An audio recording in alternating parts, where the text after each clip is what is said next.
জামালপুরের বকশীগঞ্জ উপজেলায় জ্বালানি তেল সংগ্রহে অনিয়মের অভিযোগে ভ্রাম্যমাণ আদালতের অভিযান পরিচালনা করেছে প্রশাসন। একই ব্যক্তি বারবার তেল নেওয়ার দায়ে দায়ের করা ৩টি মামলায় মোট ৫,০০০ টাকা জরিমানা করা হয়েছে। অভিযান পরিচালনা করেন উপজেলা নির্বাহী কর্মকর্তা ইউএনও মুরাদ হোসেন।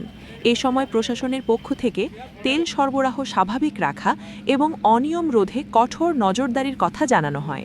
স্থানীয়রা জানান, তেল পাম্পে দীর্ঘ লাইনের কারণে অনেকেই নিয়ম ভঙ্গ করে অতিরিক্ত তেল নেওয়ার চেষ্টা করছেন। পরিস্থিতি নিয়ন্ত্রণে রাখতে প্রশাসনের এমন উদ্যোগকে স্বাগত জানিয়েছেন সাধারণ মানুষ।